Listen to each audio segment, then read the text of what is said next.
Loïc Quentin, bonjour. Bonjour Olivier Marin. Président de la FNIM, la Fédération nationale de l'immobilier.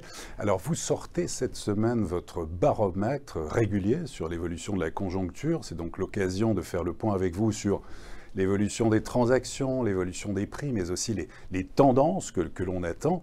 Et puis tout cela intervient quelques jours après les annonces du CNR, du Conseil national de la refondation sur le logement. Et vous nous direz si les mesures annoncées sont à la hauteur des enjeux. Tout d'abord, l'activité, comment se porte le marché de l'immobilier ancien ? Eh bien, nous pressentions une baisse totale des volumes. Et voilà, la baisse pressentie est aujourd'hui enclenchée, elle est réelle et elle va se poursuivre encore de nombreux mois, je crois. Nous allons avoir un atterrissage à 950 000 de transactions à fin 2023, ce sont nos estimations. Alors c'est ce que l'on voit voilà, en image. Alors là vous avez fait voilà, sur l'infographie, depuis décembre 2019, on voit l'évolution des transactions. Tout à fait, et on partait en août 2021, oui, 1 206 000. Ouais. Donc on va quand même avoir une décélération, une perte de 250 000 transactions. Ce qui préfigure d'ailleurs un impact fort sur les prix, parce qu'en économie immobilière, dès lors qu'il y a une baisse des volumes, ça précède toujours et ça s'accompagne d'une baisse des prix largement constatée sur les marchés. Donc, quand on s'était vu au mois de janvier, vous nous disiez il va y avoir un ajustement, sans doute une baisse du volume de transactions, mais on va peut-être revenir à la normale. Vous pensez que ça va être plus violent, plus brutal que ça ? Eh bien, ce qui a été le vrai détonateur de cette accélération de la dégradation du marché, c'est la hausse des taux d'intérêt. Ouais. Bon, s'il n'y avait pas eu de hausse de taux d'intérêt, les choses restaient toutes choses égales par ailleurs à un même niveau. Et ce que l'on constate, c'est que les taux d'intérêt ont été le détonateur de cette accélération de la baisse. Ouais, jusqu'en 2019, on était finalement encore au vert. Le marché commence à tousser en 2020-2021 et moins 15% attendu en 2023, donc sur les volumes de vente. Et on devrait être la deuxième année la pire depuis le début des années 90. On se rappelle que 1990 a connu une crise de l'immobilier pour d'autres facteurs et d'autres raisons. Mais ce qui nous amène à dire que cette crise va être pire, c'est qu'en 1990, on avait des taux d'intérêt qui étaient en chute. Alors que là, on a une crise de l'immobilier et sur les volumes comme en 1990, mais avec des taux d'intérêt en hausse. Donc il y aura deux effets de pause qui vont être indispensables pour retrouver une sérénité et une dynamique sur ce marché. Donc alors selon vos prévisions, 150 000 transactions en moins par rapport à 2022. Oui. En dehors des taux d'intérêt, quelles sont pour vous les principales raisons ? Je pense que on arrive de toute façon aussi à la fin d'un paradigme, mais je crois que ce sont les taux d'intérêt qui ont mis un frein brutal. On n'avait pas l'occasion, on n'avait pas de justification à ce que le marché, dans sa dynamique, il aurait retrouvé un niveau plus faible parce qu'on a connu des années d'exception. Ouais. On était déjà sur une correction. Mais la correction par les taux, elle est arrivée en juillet 2022. Et avant, on avait déjà une baisse des flux, une baisse des volumes. Mais pas de ce niveau-là. Et là, la crise, elle est brutale. Quand on prévoit 150 000 transactions en moins sur une année, on ne sait pas comment ces transactions vont se répartir. Il peut y avoir 2 mois ou 3 mois, il peut y avoir un arrêt brutal des ventes. Rien ne se passe. Aujourd'hui, il y a des indicateurs qui montrent que des vendeurs sont déjà en attente depuis 7-8 mois à pouvoir voir le bien. Donc l'effet volume, l'effet prix va devoir jouer sur les volumes. Alors justement, l'effet prix, on va voir sur un slide suivant l'évolution des prix. Alors, sur les transactions, ça vous le disiez, Loïc Quentin, ça concerne en fait l'ensemble du territoire. L'ensemble du territoire. Voilà, c'est ce qui est nouveau. On voit le rappel il y a un an où tous les secteurs sont au vert. Donc avec encore un marché dynamique, hein, et on voit sur la carte de gauche, bien évidemment, le recul, il est très fort sur tous les territoires, y compris même sur des territoires attractifs, comme on voit la Bretagne qui avait notamment affiché une santé exceptionnelle, on le voit également sur le Pays Basque, on le voit sur le sud-ouest de la France, hein, donc avec des territoires qui sont en chute hein, de la même façon.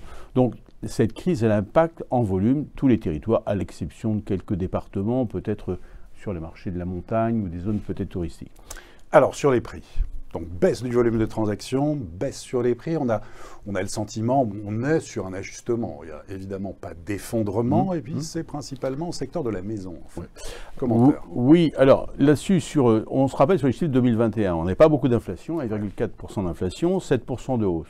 Déjà 2022, on le voit, 6,3 de hausse, mais une inflation de 5,2. Donc relativement, sur la France entière, c'est 0,9% d'augmentation.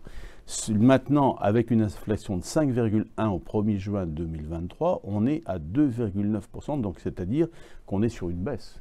Donc il faut qu'il y ait une correction au total, on est sur une baisse réelle des valeurs, mais sur 3 mois, moins 1% sur 3 mois, ce qui nous fait permettre de faire une projection de 4% minimum attendu aujourd'hui sur l'année 2023, France entière et tout produit confondu, avec une caractéristique quand même bien précise, c'est que les maisons, moins 1,7% sur 3 mois, les maisons sont beaucoup plus touchées que les appartements qui restent sensiblement étales au niveau de leur évolution.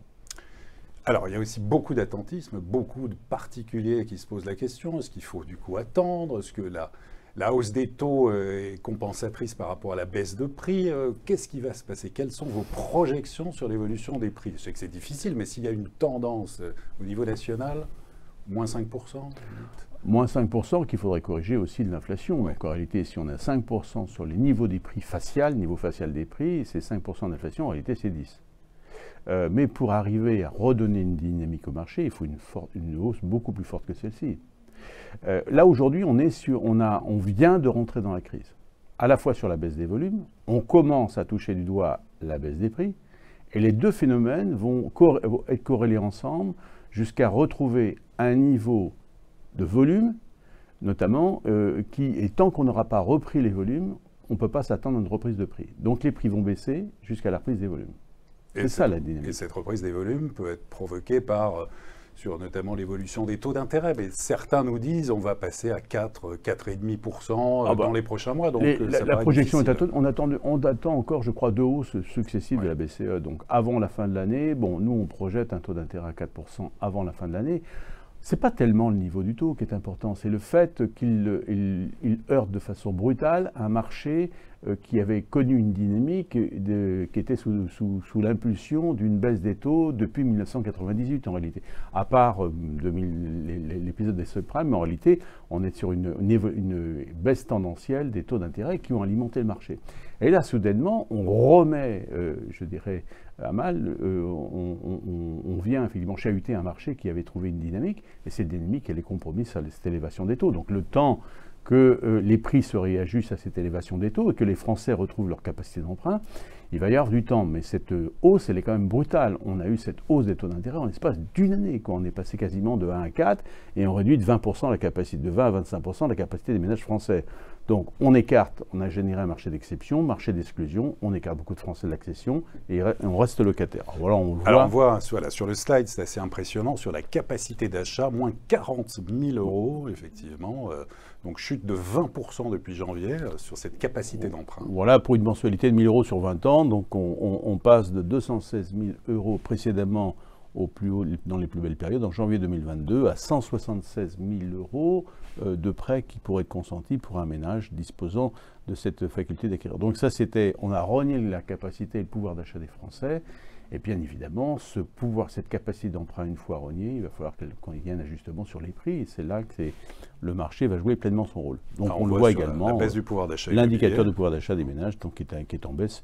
Et donc, notamment, on n'est pas rendu au niveau de 2007 au moment de la crise des subprimes, mais je dirais, on est quand même sur une prolongation et une évolution sensiblement identique. Le fait que le taux d'usure soit révisé mensuellement, est-ce que ça va apporter quand même une bouffée d'oxygène à certains? Nous, on avait proposé qu'il soit ajusté de façon automatique. Pourquoi, s'il y a une augmentation des taux de la BCE, qu'on ajuste le taux d'usure de façon identique? Et on n'en parle plus une fois pour toutes, plutôt que de réunir une commission des sages et notamment de décider ensemble d'augmentation du taux. Bon, ça crée un effet de retardement, je dirais, sur la mise en œuvre des crédits. Mais c'est surtout aussi la sphère financière doit être confiance. Il faut qu'elle regagne la confiance. Il faut qu'il y ait de la confiance. Parce qu'on a l'impression aussi qu'il y a un manque de visibilité. Absolument. Un manque de confiance aussi, quelque part. La politique monétaire en France, elle est extrêmement définie, elle est déterminée. De toute façon, il y a une volonté de casser ce que certains auraient nommé une bulle immobilière dans le paysage français. Bulle ou pas bulle, peu importe, c'est que c'est un effet déflagrateur sur les ménages et sur leur pouvoir d'achat. Alors Loïc Quentin, pour terminer cette phase marché, on va voir notamment une synthèse sur la projection. Je pense que c'est le slide suivant. Voilà, hausse des taux d'intérêt, donc vous le dites, qui va se poursuivre dans les prochains mois. Projection donc baisse de 15% des ventes oui. cette année, et puis une baisse de prix. Un minimum, vous savez, il reste encore 6 mois. Ouais. Et baisse des prix, donc pour vous, voilà, une baisse des prix, 5%, mais vous dites, oui. en fait, ça peut aller jusqu'à 10%, et ça va dépendre des territoires. Absolument, et selon les marchés. Il y a des marchés qui connaissent moins de baisse que d'autres. Les seuls marchés qui résistent encore en France sont les marchés dans les zones touristiques et les zones de montagne. Parce que, je dirais, le recours à l'emprunt n'est pas le même. Dans les zones touristiques et zones de montagne, zone touristique, par exemple, c'est un lieu, je dirais, où certains inactifs vont se positionner. Ils ont déjà un appartement, une maison qu'ils vendent, et notamment n'ont pas le même recours à l'emprunt qu'un primo-accédant ou un accédant dans une grande ville. Donc l'évolution n'est pas du tout la même. Alors, on va passer maintenant au chantier de la rénovation énergétique qui concerne évidemment beaucoup de monde. Interdire à la location, s'il n'y a pas de travaux de rénovation, des biens classés G en 2025 et les biens classés F en 2028. On est à en fait 18 mois de l'indécence des logements considérés comme des passoires thermiques. Où est-ce qu'on en est? Est-ce que l'information circule bien et est-ce que le calendrier est tenable? Alors l'information circule bien parce que notamment les médias ont fait écho de cette disposition, mais l'échéance se rapproche et vous avez raison. Et je dirais que le calendrier de la rénovation énergétique tel qu'il est proposé au regard de l'indécence n'est pas tenable. Le calendrier de la rénovation énergétique dans les ensembles en copropriété et autres, il est tenable avec les délais que sont les nôtres pour mettre en œuvre les décisions et avoir la disponibilité des travaux, mais le calendrier de l'indécence n'est pas tenable puisqu'au 1er janvier 2025, tous les G vont être notamment interdits de location. Aujourd'hui, c'est 4 800 000 à peu près logements concernés. Un peu moins quand même. Un peu moins, enfin si on considère avec les F, sur l'ensemble. Sur ce calendrier, le mauvais signal qui est envoyé aux propriétaires bailleurs, c'est que notamment en janvier 2025, ils prennent peur. Hein. On donne souvent ces statistiques, 14% des propriétaires ont plus de 80 ans. Donc est-ce qu'on doit s'engager à faire des travaux quand on a plus de 80 ans? Eh bien, certains prennent le choix, et on le voit dans le cabinet d'administration de biens, beaucoup décident de vendre et de donner congé. Alors ça va entraîner une attrition du parc locatif, donc une offre locative moins importante. Et on a justement deux événements qui se croisent, à la fois des primo-accédants, des accédants à la propriété qui sont privés de prêts mis à disposition et qui restent locataires, et à la fois des appartements qui se libèrent mais qui ne vont pas être mis sur le marché parce que leurs propriétaires ne veulent plus les remettre sur le marché. En plus de cela, corrélé à une production de logements neufs qui n'alimente ou beaucoup moins le marché locatif parce que les investisseurs y voient un intérêt moindre, on arrive à une attrition du parc, alors que là où on a le plus besoin, parce qu'on a deux façons de se loger, on est locataire ou propriétaire. Donc si on ne peut pas être propriétaire, où est-ce qu'on va se loger? Et on craint fort que la rentrée de septembre soit très compliquée.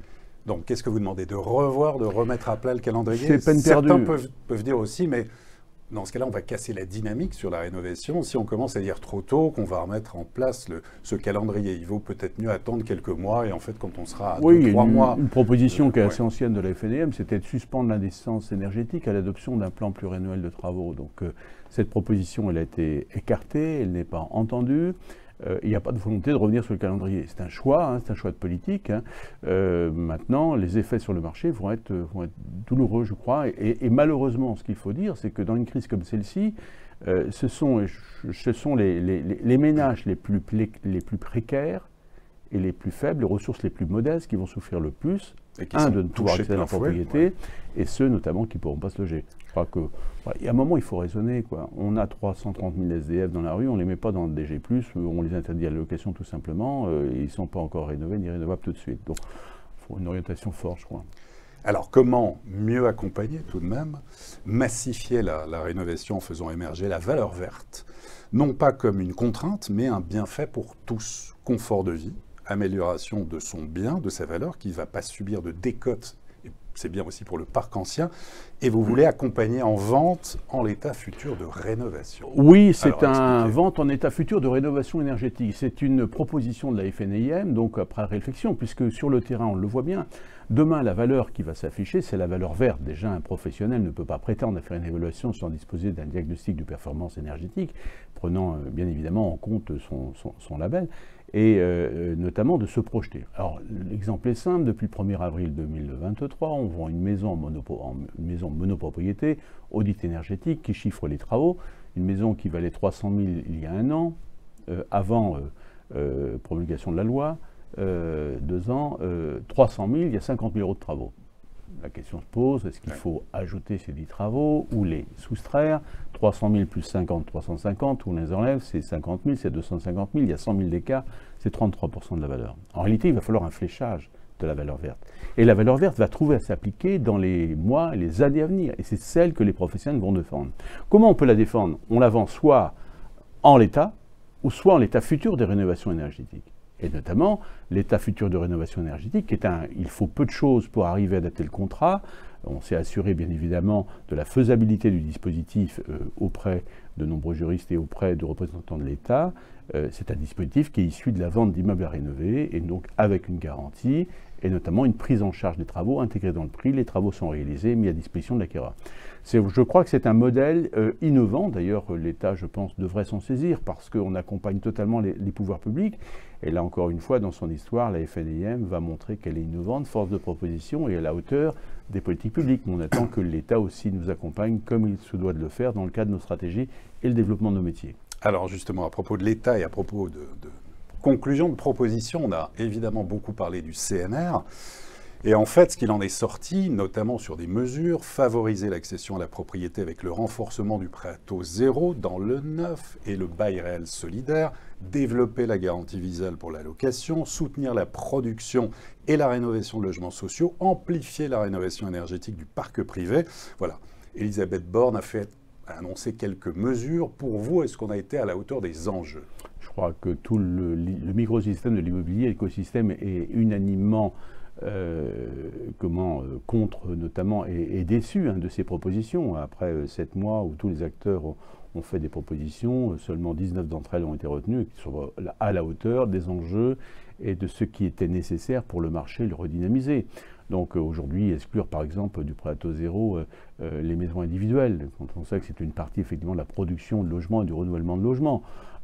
Les ménages ne pourront plus accéder à la propriété pour cette catégorie et notamment pour aux ressources les plus modestes. Donc non, il n'y a pas de vrai signal, donc peu de propositions, et les propositions ne sont pas à la hauteur. Ce qui va être très grave aussi, c'est pour le neuf. On a besoin quand même de construire des logements neufs, et tout d'un coup, après avoir dopé le marché à de la réduction d'impôts depuis 1986, et soudainement on arrête cette injection, un marché qui était quand même relativement sous perfusion, on ne trouve pas de substitut, c'est extrêmement grave, quoi. La machine va s'arrêter, elle va se bloquer. Donc on a besoin de cet équilibre entre neuf et parc de l'existant et de créer cette dynamique. Donc autant le marché du logement est contraint par des taux d'intérêt à la hausse, contraint par une politique de rénovation énergétique qui vient trouver à s'appliquer, et en même temps par des annonces qui ne sont pas présentes. Alors on sait que les ressources de l'État sont exsangues, on sait que... Vous attendiez à mieux en tout cas. Oui, à mieux. Je pense que, vous savez, une simple solution comme la portabilité des prêts, c'est une mesure pour laquelle on n'a aucun écho, ni de l'État. Avec les banques, je vais les rencontrer prochainement, on va se mettre autour d'une table, il faut qu'on trouve une solution. On ne leur demande pas d'assurer la portabilité sur toute la durée du prêt qui reste à courir, mais même si nous ne le faisions que sur 2 à 3 années, le temps de passer cette crise, permettre à un ménage qui est muté sur une autre ville, obligé de vendre son logement, de conserver son prêt à 1% et qu'il reporte sur une autre acquisition, ou également, s'il n'entend pas le conserver, permettre de le transférer à un autre acquéreur. Ce sont des mesures temporaires, d'exception, mais je crois que c'est l'intérêt général de nos Français, et même l'intérêt du monde de la finance, de ne pas faire en sorte que ce marché soit secouru, puisque l'État n'est pas capable de le faire. Et sur le statut du bailleur privé? Un statut du bailleur privé... On pensait que ça allait...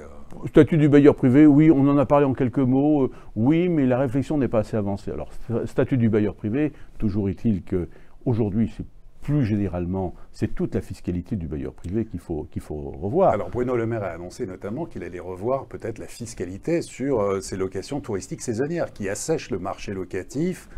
On passe de la location nue à la location en meublé, de la location en meublé finalement vers les locations touristiques traditionnelles. Oui, il y a un danger là-dessus. Alors, il faut remettre tout à plat. Il faut peut-être aligner la fiscalité peut-être sur le marché vide, puisque sur la location touristique, on a des abattements jusqu'à 71% d'abattement sur la fiscalité.